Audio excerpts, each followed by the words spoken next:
2 سال قحط رہے گا، تیسرے سال عین بدترین قحط میں دجال کا ظہور ہوگا۔ حضرت امام مہدی علیہ السلام کی ابتدائی بیعت سے اب تک 7 سال کا عرصہ گزر چکا ہے۔ قیامت، امام مہدی اور دجال، حضرت عیسیٰ کی آمد، ان تمام اہم موضوعات پر آج کی ویڈیو میں گفتگو کی جائے گی۔ ہمارے چینل کو سبسکرائب کر لیں۔ قیامت کی نشانیوں کو 2 قسموں میں تقسیم کیا جاتا ہے۔ پہلی قسم جو رسول کریم کی وفات سے لے کر امام مہدی کے ظہور تک وجود میں آئیں گی۔ آج کا ہمارا موضوع قیامت کی پہلی قسم سے متعلق ہے۔ ویڈیو آگے بہت معلوماتی ہونے والی ہے، ویڈیو کو مکمل دیکھیں۔ قرب قیامت کے نزدیک عیسائیوں کی حکومت مدینہ منورہ کے قریب خیبر تک پھیل جائے گی۔ مسلمان عیسائیوں کے ظلم سے پریشان ہو کر مدینہ کا رخ کریں گے۔ اس وقت مسلمان اس فکر میں ہوں گے حضرت امام مہدی کو تلاش کیا جائے اور ان مصائب اور پریشانی سے چھٹکارا حاصل کیا جائے۔ حضرت امام مہدی علیہ السلام اس وقت مدینہ المنورہ میں تشریف فرما ہوں گے۔ حضرت امام مہدی اس خوف سے مسلمان ان پر عظیم الشان کام کے لیے ذمہ داری ڈالیں گے، اس لیے وہ مکہ چلے جائیں گے۔ اس زمانے کے اولیاء کرام اور ابدال حضرت امام مہدی علیہ السلام کی تلاش میں ہوں گے تاکہ انہیں اپنا امیر بنا کر عیسائیوں کا مقابلہ کریں اور اسلام کو غالب کر دیں۔ مہدی ہونے کے بعض لوگ اس وقت جھوٹے دعوے دار ہو جائیں گے۔ ان حالات میں حضرت امام مہدی علیہ السلام خانہ کعبہ کے ایک کونے، رکن ایمانی اور مقام ابراہیم کے درمیان والی جگہ تک طواف کرتے ہوئے پہنچیں گے اور آدمیوں کی ایک جماعت ان کو پہچان لے گی۔ وہ جماعت آپ کے ہاتھ پر بیعت کرے گی۔ اس واقعہ کی ایک نشانی گزشتہ رمضان المبارک میں چاند سورج دونوں کو گرہن لگ چکا ہوگا اور بیعت کے وقت یہ ندا آئے گی، یہ خدا کا خلیفہ مہدی ہے، اس کے حکم کو سنو اور مانو۔ اس آواز کو اس جگہ کے تمام خاص و عام سن لیں گے۔ بیعت کے وقت عمر 40 سال ہوگی۔ خلافت کے مشہور ہو جانے پر مدینہ کی مسلمان فوجیں آپ کے پاس مکہ مکرمہ میں حاضر ہو جائیں گی۔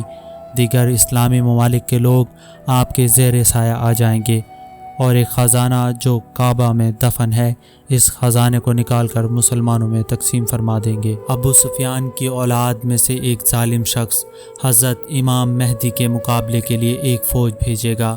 جب یہ فوج مدینہ منورہ کے میدان میں پہاڑ کے دامن میں پڑاؤ ڈالے گی، اس جگہ تمام فوج کو زمین میں دھنسا دیا جائے گا، لیکن ان میں سے 2 لوگ بچ جائیں گے۔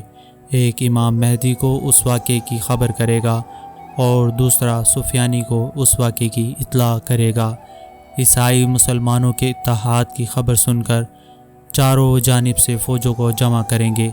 روم کے ممالک سے کثیر تعداد میں فوج امام مہدی کے مقابلے کے لیے شام میں جمع ہو جائے گی۔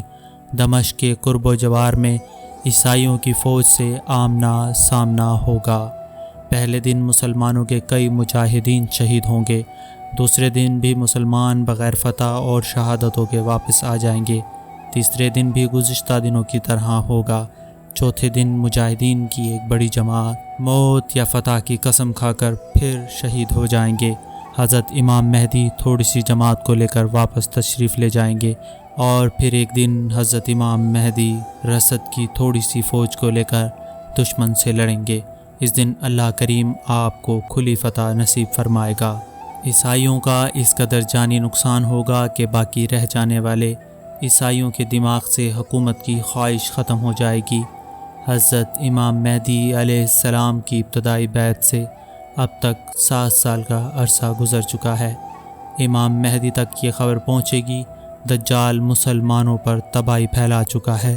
اس کے بعد امام مہدی ملک شام کی طرف رخ فرمائیں گے۔ اس سے قبل خبر کی تصدیق کے لیے 500 یا 900 افراد کا وفد روانہ کیا جائے گا۔ اللہ کے رسول نے فرمایا، میں ان لوگوں کے نام، ماں باپ اور قبائل اور گھوڑوں کے رنگوں تک کو جانتا ہوں۔ فرمایا، روئے زمین پر یہ سب سے بہتر انسان ہوں گے۔